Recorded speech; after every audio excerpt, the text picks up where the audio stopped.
Balot na talaga siya. Gagastusan mo talaga ng epoxy. Makunat kasi yan. Huwag lang yung bata. Kailangan talaga medyo magulang. Kahit sabihin na ilang taon basta nakasalalay sa kasko. Ang tibay ng bangka. Bangka na ating ginagamit dati noon.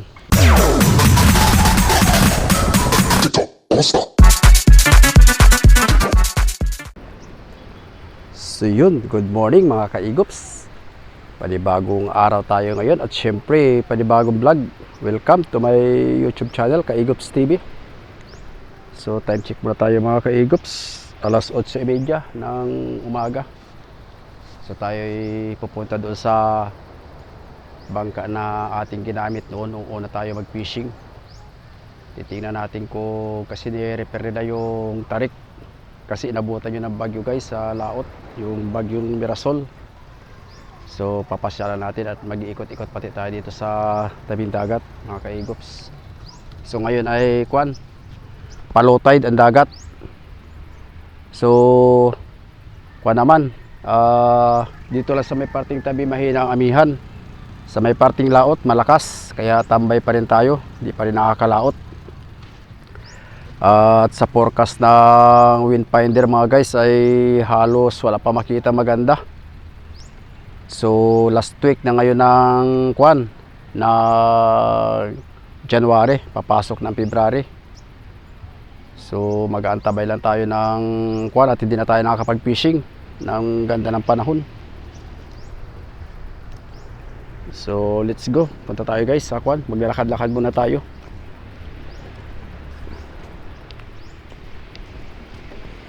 Andun yung mga bangka mga kaigops, nakabuntog. Pare, babawasan mo naman yung dagat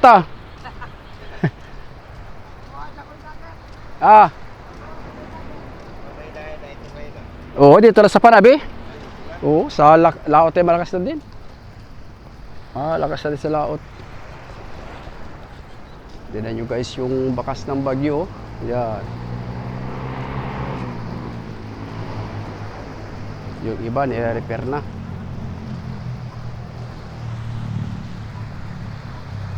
So nandun naman yung ating bangka, si Boy Johan. Ilang bangka na lang ang nakabuntog.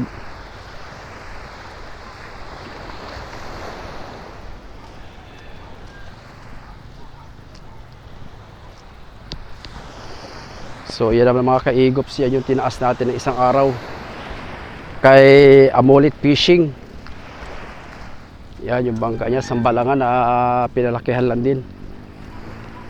Tapos ito naman yung kay Carl Yam. Yan din yung tinaas natin nung nakaraan. Tatlong bangka yan sila. Kasama yung Jimlin na bangka.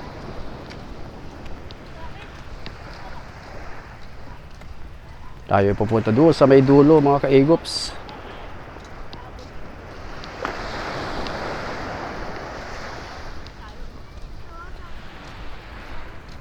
Kung ganito lang sana guys sa laot makakapag-fishing na sana tayo. So yan yung Jimlin. Yan guys ay kunin dati sa Balangan. Nirepair lang yan na ginawang janggas ang forma.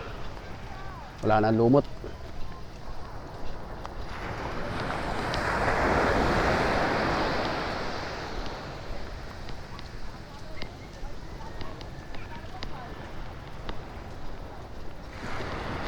Papakondisyon na ng mga bangka. Ano na apps, tapos ng referent? Ano pa gagawin dyan? Ay, papalitan ng tarik. Anong ginamit mo pintura? Boysen? Boysen pala yan? Akala ko Welcot. Ay, Boysen pala no. Magkano na 1 litro ng Boysen ngayon? Wako lang kung siya pinabili ko pero yan Gelder. Ano? May katalis Pipintura nga rin ako, wala ako ng bangka. Jajak. Bago repair yan guys Yan, ganda na. Yun yung may-ari, nagpipintura. Tapos mamaya naman mga kaigops ay magkukuhan tayo. Jajak, aangatin natin ito. At bumao na naman.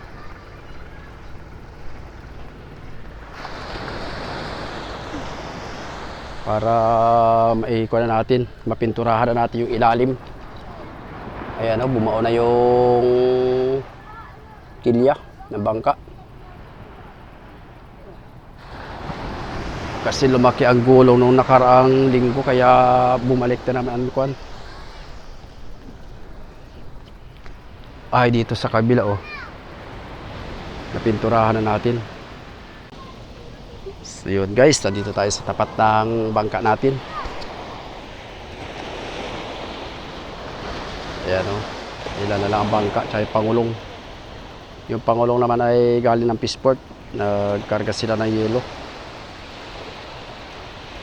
Nag-aalanganin din lumawat, gawa ng 5 milya lang ang pagitan ng amihan dito sa tabi. Tapos sa labas ay malakas. May mga bangka oh. Yan.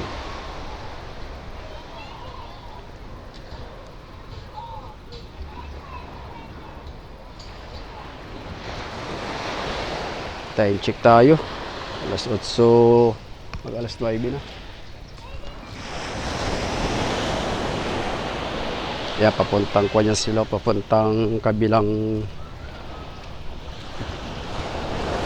bayan sa coastal area. Yan lang ako nila oh. Service.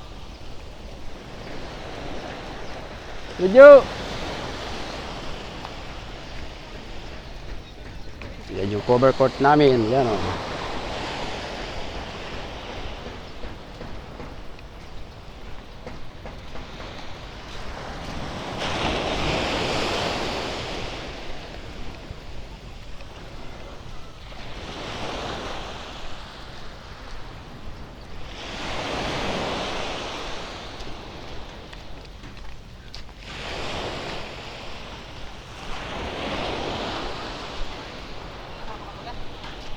Palawat kayo?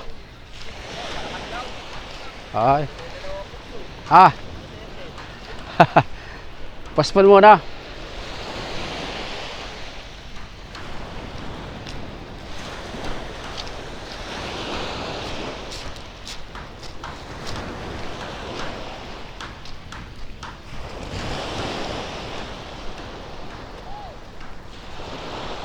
Puspon daw guys, ang laot nila at malakas sa laot.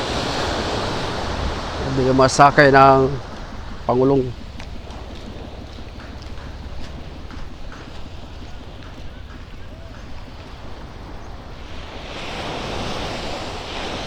So yan na yung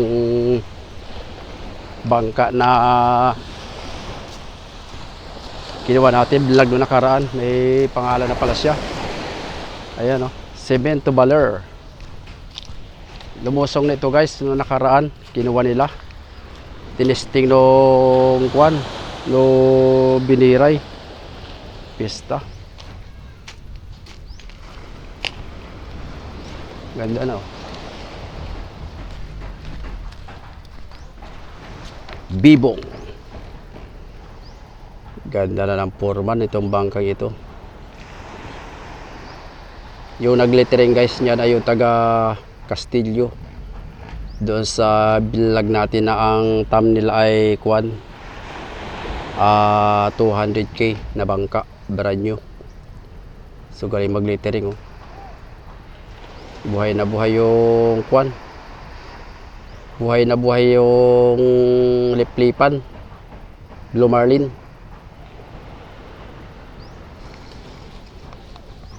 Kasarap pala itong bangka ito. Naka-sit up na rin pala yung kwan, ilaw. Ilalagyan na nila ng kuwan, talian ng ilaw mga guys. Tapos yung mga ka-eagles yung nabanggit natin doon sa vlog natin ay 24 ang parka niyan, kalahating plywood. So ito rin 24 din ito. Isa lang may-ari. Ito yung just. Yan. Kaso nga lang yan ay pina-repair. Yung hulihan ginawang janggas. Yung unahan ginawang janggas. Kaya yan na yung kinalabasan. Pero ang parka niyan ay kalahati rin sa plywood. Repair lang. Pero ito talaga ang sit up dito. Ganito na talaga ito.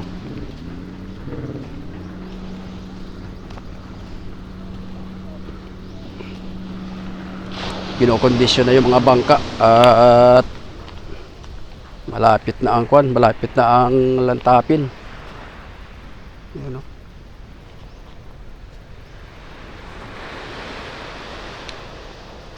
Cemento baler. Kasarapan lang nangyari yan, pang balik-balik. Punta tayo dito sa bangka na dinadala natin dati. Ito yung kaunahan nating bangka na ginamit noon. Sisilipin lang natin guys kung ano ang mga nire-repair dito.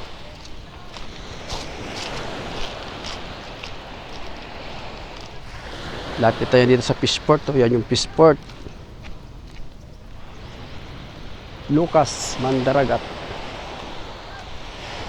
Ay, nagpalit pala ng paltik. Tarik mga kaigops. Yan o. Nagpalit pala sila ng paltik. Tarik. Yan. Yan guys. Maikuha ko lang sa inyo. Maibanggit ko lang dito sa ating vlog. Ito yung kaunahan nating ginamit ng bangka. Ito ay nilusong noong 2010 ito. Bali kuha na ito siya 2006 ngayon. So kuha na 16 years na ang bangkang ito. So yan ay talagang bihira lang din itaas. So ang parka niyan ay di media na plywood. So talagang ang bangka, pagka maganda talaga ang pagka sit up, pagkayari. Ang bali ang babaklasin lang yan ay plywood pagka nagato. Kasi ang plywood naman, pagka maganda lang ang pagka masilya, maganda ang pagkapintura sa loob, ay talagang pinakamababa yan 6 years bago palit plywood. At yan ay talagang matibay sa kwan, dagat. Yan o. So ito pa rin yung dating tumpang niya sa hulihan. Yan pa rin yung mga original. Ayan, may balot na lambat o. Siya pa rin yan. So ang makina kasi nito, pinalitan na ng kwan. Pinalitan na ng 4DR5. So dati yan ay double engine lang yan na 3 piston. Maganda rin naman tumakbo. Kaso nga lang ngayon medyo bumigat na kasi ang pilot house naman yan ay halos kasing taas na dito sa, yan yung original pa na pilot house. Ito guys oh. Yan, ito pa yung dati. Ako pa nagpapagawa nito doon. Nung ang kapitan pa dito ay ako. Ang haba ng kasko nito ay kwan, 9.5. Tapos ang kwan naman ito, ang roda naman ito, yung tumpang, siya pa rin yan dati. Hindi pa rin napapalitan. Kwan lang yan, 11. Ang kwan, roda. Tapos ang gumawa naman yan ay si Tinoy. Yung panday na isinama natin sa vlog doon sa bangkang 150k, brand new. So, tapos ang parka naman yan, nasa kwala ang parka yan mga kaigops. 40 ang parka. Tumaas na yung pandagat. Pero mas mabuka dito yung, mahaba lang ito guys ng kaunti doon sa bangka natin na Boy Johan tsaka Boy Carlos. Pero sa buka, mas mabuka yung kuha natin, bangka, kaysa dito. Ito yung mga tarik nila oh. Pakuku. Ito yung pakuko. Ito mga kaigop sa kwan. Inabot ng bagyo na Marisol. Marami lumubog dito sa amin, parting Dilasag. So, 2, 3, 4, 5, 6 na dangkal lang pala. Sampahin natin mga kaigops. Binaguhan na pala ng tarik. Oops, yeah. So yan yung taas niya. Parang mahaba ang tarik nito. Baka estimated ko lang ang tarik nito mga kwan ito. Baka abutin ito ng 35. Ang haba. 35 inches ay feet. 35 feet. Ito. Ito dati yung pilot house na tayo pa humahawak. 15 years, 6 ko na pa ito, 16 years na. O yan o.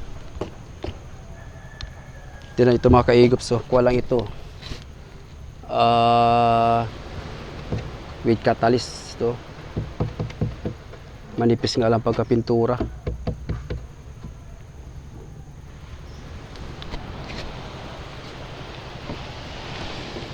Pinagawa ulit ni paring Chunky at talagang may sentimental value ito sa kanya. So ito yung una niyang kauna-unahang bangka, kasi ang pangalan dati noon dito ay Mika Joy. So bininta niya, tayo ang kapitan, tayo na rin nagdala. So ito ay hinawakan natin sa loob ng 11 years na bangka. Napakaganda pa rin. Basta ko lang talaga mga kaigops, walang sa repair. Alaga lang sa repair pagka may sira. Kaya ang bangka talaga tumitibay basta subaybay ng may-ari. Kasarapan lang tarik nito. Tignan yung mga kaigops sa pagwa may kusot. Ito yan. May kusot yan, yung nilagarian. Yung pinakapatong. Balot na talaga siya. Gagastusan mo talaga na epoxy. Tibay ng bangka yan. So ang hulihan nito mga guys, hindi na rin nabago. Siya pa rin. Noon tayo ang humawak nito. Noon. Pinatungalan ng bahagya. So dito na rin ito itinaas nung bagyong uwan. Kasama yan. Kung anong forma nito, siya lang din yan. Matibay din ang bangkang yan. Oh. Diyan na lang yan sinaldak ng bagyo, hindi lang nagiba. Kasi parang maliliit kasi ang gulong dito. Kasi kung ikukumpara natin doon sa may tapat na buntugan. Ito naman yung mga paltik niya dati. Oh. Maiksi siguro. Aba, mabigat. Mabigat siya. So ito tapos ito yung dati niya, may tama na rin ito. Butibog kasi ito guys. Ito pa yung dating tarik na ginamit natin noon. Oh, may kabigatan yun. Butibog. Makunat kasi yan. Wag lang yung bata, kailangan talaga medyo magulang.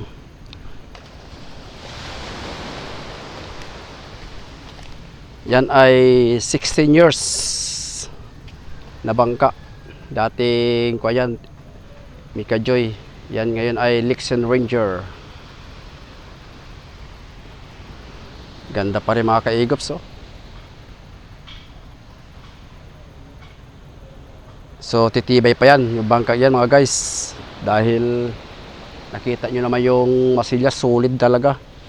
Kapal lang pagka masilya. Nandyan talaga ang tibay ng bangka pagka hindi mo kinuha sa masilya, tinipid sa epoxy. Kahit sabihin na ilang taon, basta nakasalalay sa kasko ang tibay ng bangka. So ito yung ating parting tabing dagat mga kaigops dito sa semento. Halos karamihan ng bangka ay nandiyan na sa taas oh. At kunya, mga itinaas ito mga nakaraan gawa ng halos magdadalawang buwan na. Ang lakas ng amihan mga guys, December, January. So yung bangka lang natin ang hindi na itaas kasi ibinaba natin ay magbabagong taon, December 26 na ibinaba natin yan mga ka-Eagops. You know. So ito yung pinagtaasan naman itong Lexin Ranger, yung dati natin ginagamit na bangka. So pinasyalalan din natin. So okay naman at ating tinignan niya yung kanyang mga kasukasuhan at saka yung mga nirepair at saka kung ano yung mga pinalitan na gamit niya sa bangka, yung palay paltik. Yan lang pala ang na-damage dyan ng bagyo at saka yung mga pakuko. So malapit tayo dito mga kaigop sa fishport. Ayan lang yung fishport to. Yan.